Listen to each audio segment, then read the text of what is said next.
Европски услови, светска апаратура и 7 нови операциони сали. Градската болница 8 септември во Скопје по повеќе од 80 години ќе биде реконструирана.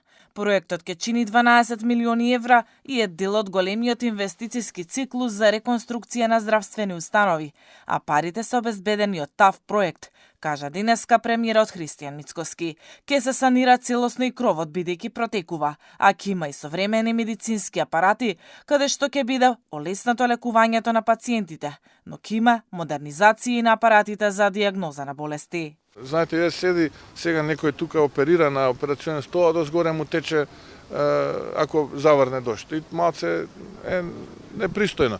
За жал никој тоа не го видел десетици години наназад. Сега тоа го видовме и благодарение на заедничката акција на министерот за здравство, министерот за транспорт и подпредседател на владата Николски, луѓето од ТАВ, но и директорот Синиша од 8 септември, дојдовме, завршивме све административно потврдено, поминато на влада, договори се подпишани и оваа недела очекувам медиумите повеќе детали да дознаат. Значи ќе имаме наистина европски услови, таму ќе бидат инвестирани. Здравствените власти неодамна најавија дека 8 септември ќе станува регионален центар за лекување на пациентите од Скопје, Куманово и Велес.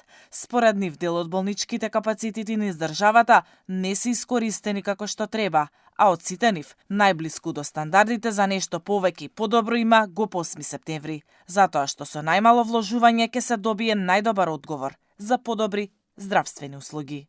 Во оваа здравствена установа има врвни лекари, специјалисти и се изведуваат методи кои не се изведуваат и на клиника. Според надлежните, градската болница има најмногу потенцијал за да стане најголем регионален центар во државата.